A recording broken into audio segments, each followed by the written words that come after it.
Hi, my name is Ahmed Mustafa and I'm the founder of Paramedic 92.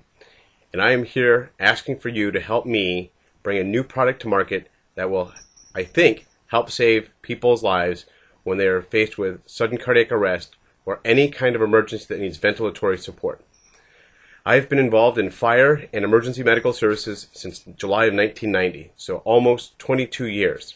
And during that time, I've been involved in countless rescues where patients needing ventilatory support, either mouth to mask, bag to an ET tube or an endotracheal tube or some other device, has not gotten the appropriate number of ventilations or the right depth of ventilation because in many cases we delegate that assignment to the most inexperienced or newest person because people like me, paramedics, need to do other far advanced skills that we can't delegate them to.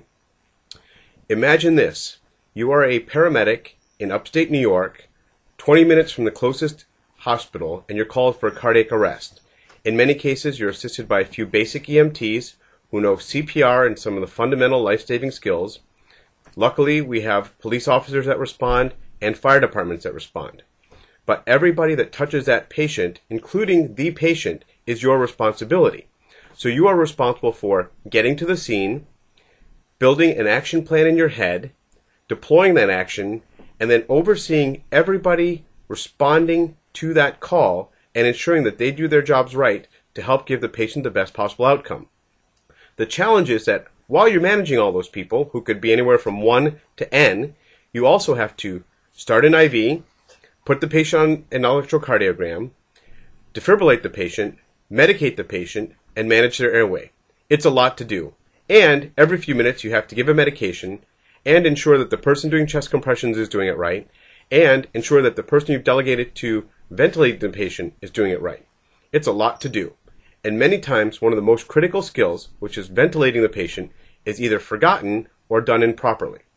So the American Heart Association has guidelines that says you should ventilate an adult patient once every 5 seconds, a child patient once every 4 seconds, and an infant patient once every 3 seconds. But in between those 3, 4, or 5 second intervals, you get distracted, other things come up, the bag gets knocked loose or left behind during patient moving, and before you know it, 10, 11, 12, 60, 2 minutes have gone by and no one has bagged the patient or given them any oxygen. And as you all know, if the patient's brain doesn't have oxygen for more than 4 minutes, we aren't saving the patient. And so about 7 years ago, I sat in a class with a bunch of other paramedics and we each had a balloon on our lap. And our task was to ventilate the balloon, simulating a bag, once every 5 seconds. And when we did it, and could focus on it, most of us got it right. But then our task was to count the person ventilating to our right. And one of two things happened. We either stopped ventilating or we started ventilating too quickly. And numerous studies will show that ventilating too quickly is as bad, if not sometimes worse, than not ventilating the patient enough. And so I came up with a product that said there has to be a better way to help ensure that we ventilate the patients not only once every 5 seconds, but over the proper duration. And so in July of this year, I filed a patent for a new product that unfortunately I cannot share with you because I don't have non-disclosures. However, I can tell you this. It is revolutionary compared to any other product on the market today. And I am convinced it will help deliver better patient care and subsequently improve patient outcome. Now, what does that mean? There were 1.5 million cardiac arrests out last year in the United States. If half of those occurred outside the hospital, that means 750,000 people experienced cardiac arrest outside of the hospital. The average survival rate is about 2% of people who can actually go home.